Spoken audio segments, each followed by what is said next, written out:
Wait. So this is IBDP and this is 5HL. We are studying entropy. In this entropy, we know that it tells you the degree of the disorderedness. So a solid, liquid, and a gas. So the highest degree of the disorderedness will be the gas. Now entropy of a system, right? We can easily tell, right? If you're having a solid and we're going to a liquid, what happens? Whenever we are having a solid going to the liquid, if the degree of the disorderedness increases, right? If the degree of the disorderedness increases, it will be positive, right? Now, if you're seeing a solid and a gas, right? Solid going to a gas, what means the degree of the disorderedness will be further increasing, right? So the entropy will be positive, right? If you're going from a liquid to a gas, it will be also positive. Now, if you're going from a liquid to a solid, right? The degree of the disorderedness decreases, right? Obviously, liquid more organized is a solid, so it's minus. Gas to a solid decreases, right? Gas to a liquid decreases, right? Isn't it? So this is very important for us to understand that whenever we are seeing the entropy changes, we can really first tell the sign. If you are having any questions on entropy, first you have to see that what is the sign which is associated with it. We know that what sign is associated. Is it positive or it is negative, right? We can easily calculate, right? Now, next important thing is that if you see that the entropy tells you the degree of the disorderedness, but entropy also tells you the spontaneity also. Now write this down. Tells you the spontaneity also. Now, if for any spontaneous process, right? For any spontaneous process, suppose solid is going to a liquid, liquid is going to a gas, right? This is a spontaneous process, right? Isn't it? This spontaneous process. So entropy also tells you the spontaneity of a reaction also, right? Now write this down. If the entropy is positive, the reaction is spontaneous, right? Isn't it? If the entropy is negative, the reaction is non-spontaneous, right? Just I'm quickly covering the Gibbs free energy also. If the Gibbs free energy is negative, Gibbs free energy also tells you the spontaneity, right? Isn't it? Just raise your hand if you don't understand anywhere. Gibbs free energy also tells you the spontaneity. If the Gibbs free energy is negative, the reaction is spontaneous. If the Gibbs free energy is positive, the reaction is non-spontaneous, right? Is it clear? So this is very important for us to understand that we can really understand the spontaneity of a reaction. And yes, spontaneity of a reaction is mainly determine the delta G, right? We use this, right? G is equal to minus NFE in that chapter number 9 HL. We studied that the Gibbs free energy should be negative, right? So the E cell will be positive, right? Positive into negative will be negative. So this spontaneity is better known by the Gibbs free energy, right? Now, if you have got the questions like this, right? Always remember that first in any equation, right? You have to predict the sign of the delta S, right? The delta S sign has to be predicted. Now, how do predict the sign of the delta S? Now, in order to predict the sign of the delta S, we have got very easy options, right? See, we are going from bromine liquid to bromine gas, right? Isn't it? Bromine liquid to bromine gas, right? Isn't it? Now, over here, remember one important thing. First, you have to see the states of matter, right? That is it going from solid to liquid or liquid to a gas? And if it is going from solid to liquid, it will be positive. If going from liquid to a gas, it will be positive. The opposite way, if any species states of the matter is going from a gas to a liquid, right? It is negative. Liquid to a solid, it will be negative, right? So this is very crucial for us to understand that whenever we are seeing a particular species, right? We can easily tell from a reaction that what will be the sign of the delta S, such as. Now see that, tell me. First, you to see that the states of matter, right? States of matter, right? States of matter. If the states of matter are going from liquid to gas, then it will be positive. Gas to a liquid, negative. Now, secondly, if you are having gas gives you gas, right? In this, right? If you're having gas reactant and gas product, remember one thing, we have to count the number of moles also, right? Isn't it? Gas to gas, states of matter. If you're having, you count the number of moles also.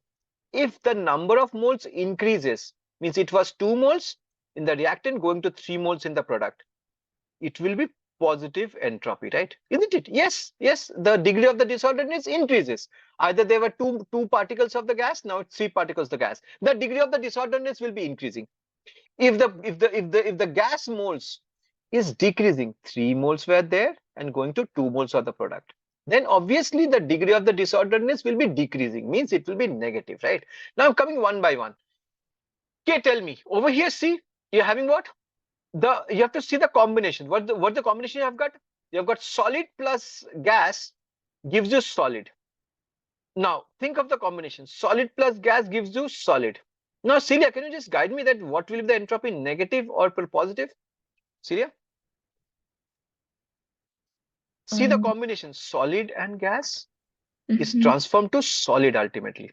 The degree of the disorderliness is increasing or decreasing? Okay, let's say Celia. Oh, it's decreasing. It's decreasing, perfect answer, right? Decreasing. So it will be negative, right? Now K, coming back to you. See, K, tell me, what the combination? Aqueous, right? Aqueous, right? It brought aqueous plus aqueous gives you solid. Now can you tell me that what will be the entropy sign? Okay, negative, right? Brilliant answer, right? Now I'm coming to Kavya. Kavya, tell me, gas was there, right? Gas plus gas, right? Goes to gas plus liquid. Kavya, what do you feel? I couldn't hear you. Negative.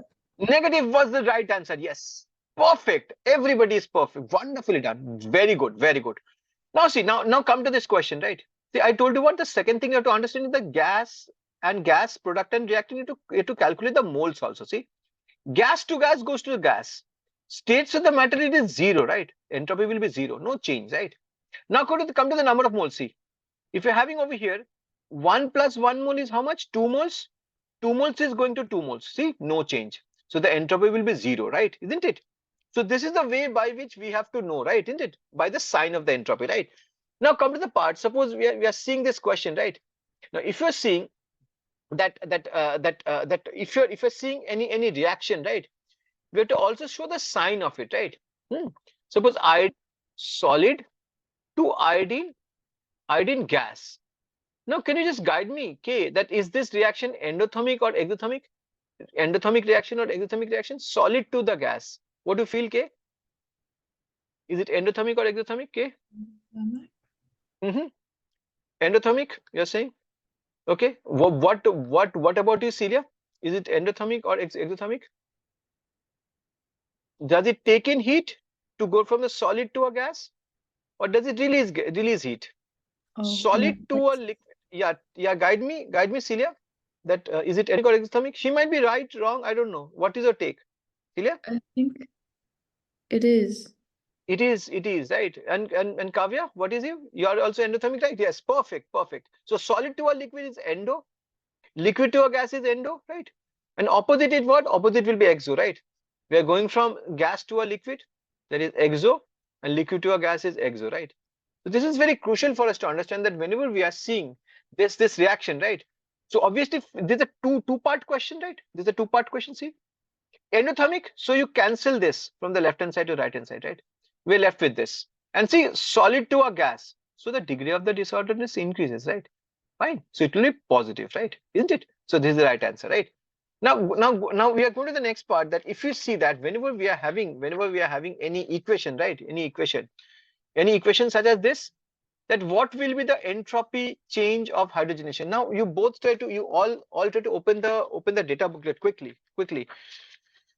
Open it to table number 12, right? Open it to 12. I'm also opening the data booklet so that I can show you that where are the entropy table, right? See, table number 12. See, table number 12 is entropy. See this, right?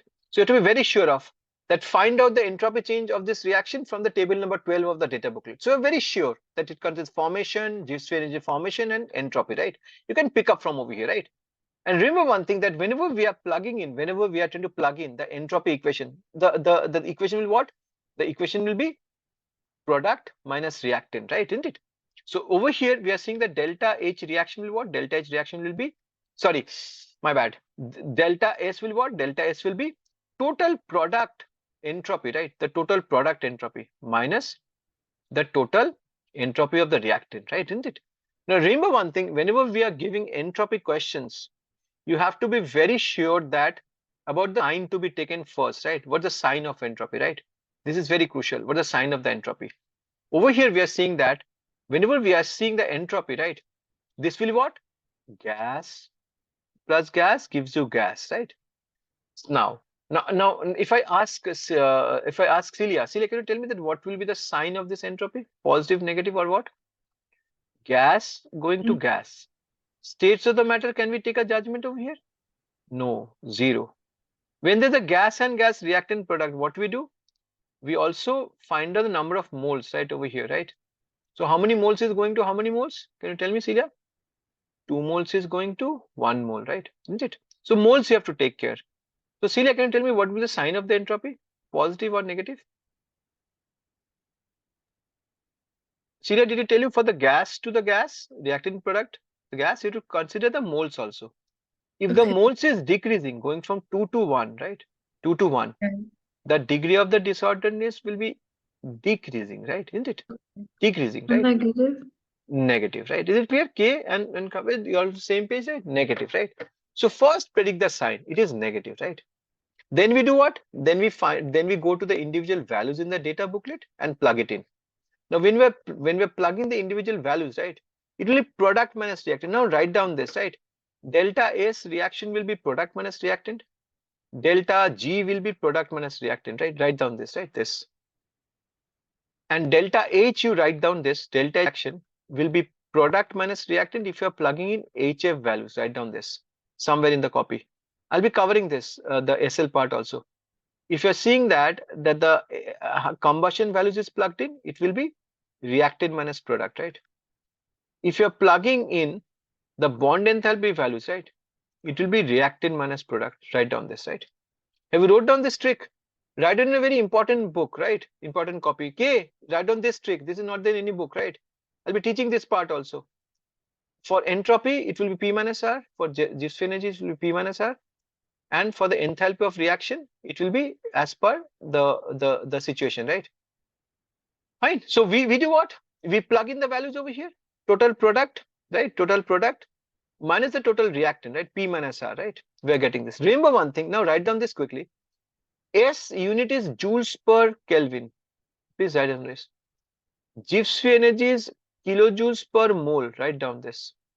Gibbs free energy is entropy is joules per mole per Kelvin. Gibbs free energy is kilojoules per mole, and delta H is kilojoules per mole. You have to make sure that you know this, right? Right? Now over here, next is that we already know, right? We already know how to find out the entropy from a particular reaction, right? Now we're going to the next part, right? We're going to the next part, and my suggestion is that do the revision from the PSN guidebook, right? Do the revision from the PSN guidebook. That will be really great, right? Do directly from the PSN guidebook, not anywhere else, right? Now, if you see that when we are seeing entropy, right? When we are seeing entropy, now entropy is what? Degree of the disorderedness. Now, what do you mean by exothermic system? Exothermic system is a system which gives out heat to the surroundings, right? Isn't it? Which gives out heat to the surroundings. So entropy is the exothermic reactions are those reactions which gives out heat to the surrounding. This is a system. This is surroundings, right? Right. Now, if you see this, now till now we were more concerned about the system entropy, right? We are more concerned with the system entropy, right? Now remember one important thing, that whenever we are seeing the system entropy, right, without knowing that how the system entropy is affecting the surrounding entropy, right, our knowledge won't be complete, right? So we now have to know that whenever we are seeing an exothermic system is a system which gives out heat to the surroundings. Okay, that's great. Now endothermic system is what? Endothermic systems are those which takes in heat from the surroundings. Like this, it takes in heat from the surroundings, right? It grabs in heat from the surroundings, and heat is taken in, right? So we are taking heat from the surroundings. Okay, that's great. Now next important is that unless and until we know that how the entropy of the system, right, entropy of the system is affecting the entropy of the surroundings, right, our knowledge will be incomplete, right? Did you get this thing? There are two entropies. One is entropy of the system, and one is the entropy of the surrounding, right? Now, if you take a system, suppose we are trying to take a system which gives out heat, right? Our system is giving out heat to the surroundings, right? H, heat, given out heat. Now over here, this is the exothermic system. Exothermic system is a system which gives out heat to the surroundings. Now K, can you just tell me that if a system is giving out heat to the surroundings, right? To the surroundings, SURR. Can you tell me that what will be the entropy of the surrounding? Will it increase or decrease? Increase. Increase, you are saying, okay. Celia, what is your take? When a system is giving out heat, there are particles over here in the surroundings, right? That also absorbing the heat and moving more randomly. So the surrounding entropy will increase or decrease? Celia? Hmm? Increase. Increase, you are saying also, Celia? And what about you, Kavya? When system is giving out heat, the surroundings particles, they absorb the heat and they randomly now move. So the entropy will increase or decrease? Kavya? Increase. Increase. Brilliant answer, both of you, right? So the first law I'm coming, right? The first law. First law is what? First law is that entropy of the surrounding, right, will be directly proportional to the what? Directly proportional to the exothermicity of the system, right? Is it clear? Greater is the heat, greater is the exothermicity. See, more will be the entropy of the surrounding, right? The surrounding will be disordered, right? Is it clear to you? The first formula we get, that surrounding, the entropy of the surrounding will be depending upon, will be directly proportional to the exothermicity of the system. Minus means exothermic, right? System, delta is system. Now, if you see that, next is that we have to understand the second part, right? The second part says what? The second part says that now if you see that we are taking delta S of the surrounding, right? Isn't it? Right? Now, do you know what? Now you have to understand that suppose you are giving heat. Suppose you are giving heat to the surrounding, right? Suppose I'm giving 80 kilojoules of heat to our surrounding, right? Which is at a lower temperature. Suppose at 5 degrees centigrade, right? Suppose we are giving the same quantity of heat to our surrounding, which has got a higher temperatures, 150 degrees centigrade, right? Isn't it? Now think of this. In a lower temperature, what happens? The particles are having very low kinetic energy, right? Very low kinetic energy. Whereas in a surrounding whose temperature is more already, hot temperature, right? The particles are in a random motion, high random motion. Now my question is that, can you tell me one important thing? Okay, I'm coming to you also first, or let's go to Kavya first. Kavya, can you tell me the impact on the heat on the surroundings temperature? Two cases, our surrounding is in very low temperature and the surrounding is a very high temperature, right? Where will the impact of the same amount of heat more on the entropy, in system A or system B? What is your take, So Kavya? the question where the entropy will change more?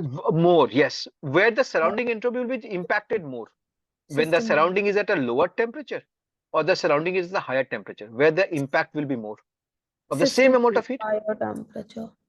as a higher temperature, you said. So this is Kavya. Now what's your take? But can you just guide me, Celia? Did you answer my question? A system Yeah. has a lower temperature, less temperature, 5 degrees, and a higher temperature. Where will the impact more? High With the same, temperature.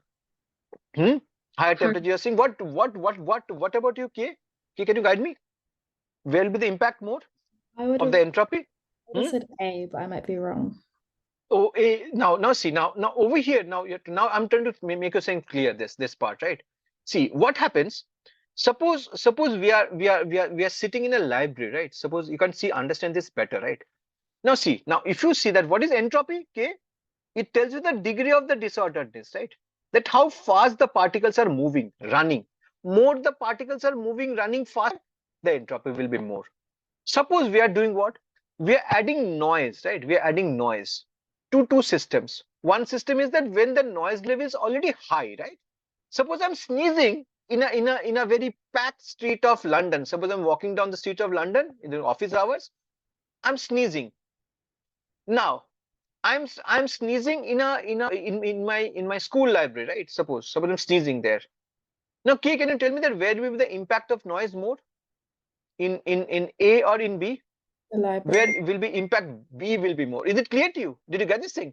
So similarly, if you add heat to a system which is already having a lower temperature, very lower temperature, and you're adding a heat to a system like this in a busy state, where the high temperature is there, where already the particles are moving randomly, right?